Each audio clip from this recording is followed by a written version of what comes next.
So it is day 3 of the Russian-Ukraine crisis. Is the situation getting any better? I wish I could say yes. The crisis is only deepening. You're looking at Russia now mounting an offensive against Ukraine from all possible sides. The capital city is under siege. We've seen some terrifying images of missiles being used to target residential complexes. A lot of the details, a lot of these images, remember, are very gory. Ukrainians realize that this is a do-or-die battle for their own survival. A lot of them now have joined the territorial army and they are fighting the enemy number one, that is Russia. But who's leading this fight right now? Is it the US? Is it NATO? Absolutely no.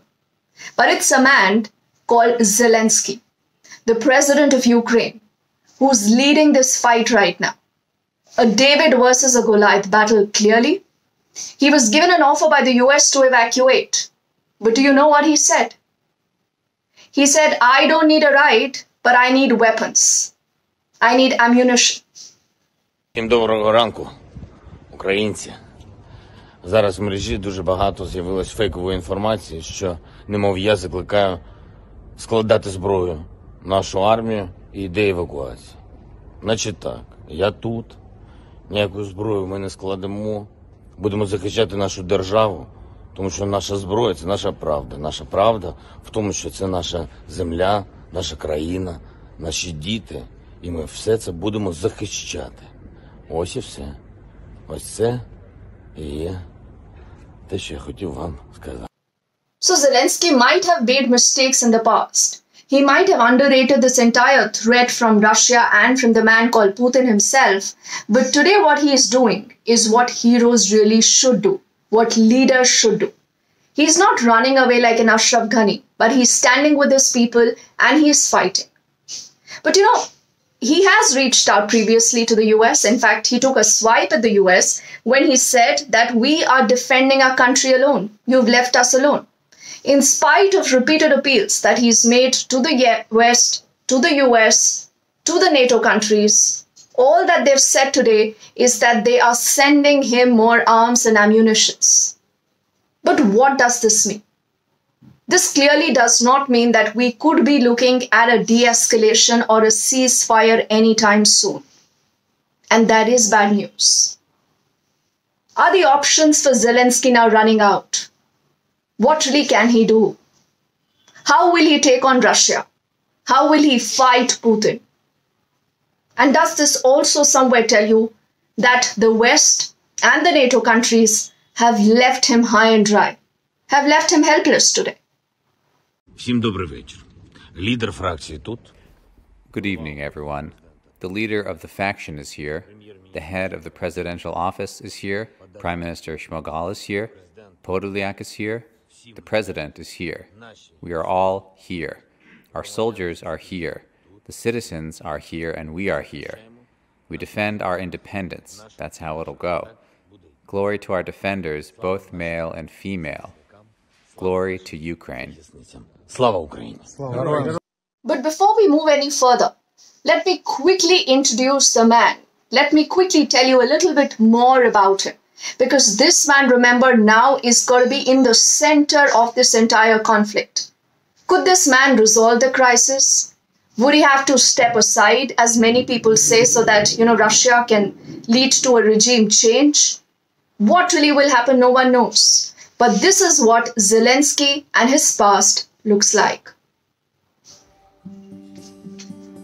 President Zelensky went from playing a president on television to leading the Ukraine region against an invasion from Russia. He said repeatedly that he is Russia's enemy number one. He holds a law degree, but he decided to go into acting instead. In 2015, Zelensky played the role of the president on a popular show. This show became so popular that a political party was formed and it was named the Servant of the People.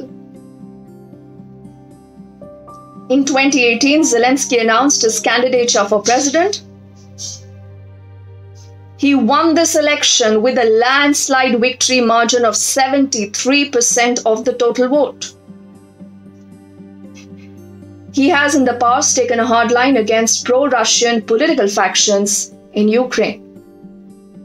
One more important bit for all of you to know is that Zelensky has not just said that he is Russia's enemy number one, but he has also publicly announced that he and his family could be targeted by Russia anytime.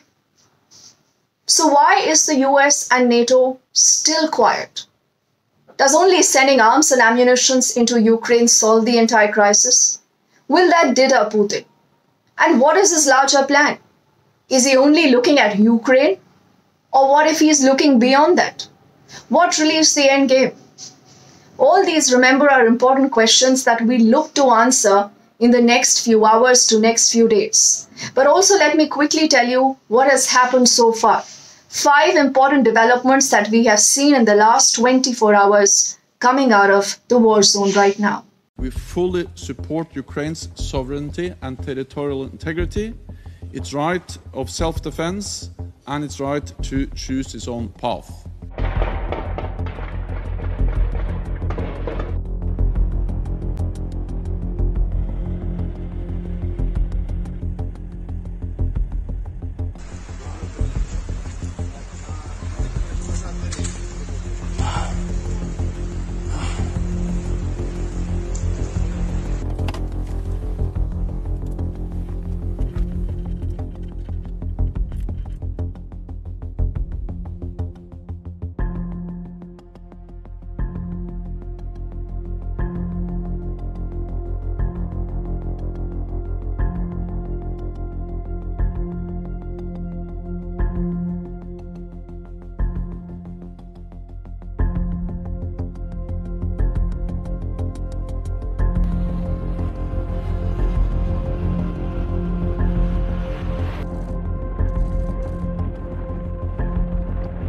There must be no space for miscalculation or misunderstanding.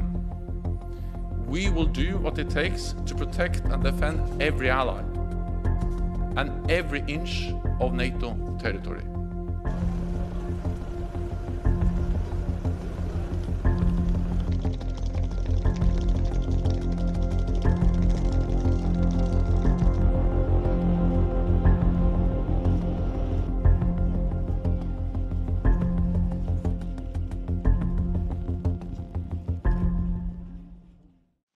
So what we've seen from Russia in the last few hours, it's a blitzkrieg operation.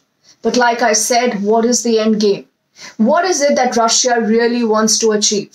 And what is it right now that the so-called superpower, the US and the NATO countries can together do? Or are they only worried about their own safety? And do not forget, this is a story, viewers, playing out about 5,000 kilometers away from where we are. You know, that's the distance between New Delhi and Ukraine right now. But as we've discussed, this is a story that could directly impact all of us. Beijing already has been trying to intervene in this entire situation, trying to tell Putin to negotiate.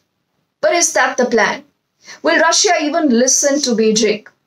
India, on the other side, has been effectively looking at getting all its people who are stranded there, including a number of students, back. One of such flights is landing in Mumbai later today. So let's hope and pray that there is some bit of a solution, that there is de-escalation, that there is some bit of a ceasefire. Because as we always say, as we always believe, in a war, there are no winners. There are only losers. Thank you for watching, and again, a quick request from all of you. If you like our work, please do share this with more people. Please ensure that this work reaches more people and we amplify the news that you don't get, because at the end of the day, remember, it's extremely important to be informed about what's happening around the world, because this again is something that directly concerns you. Thank you for watching.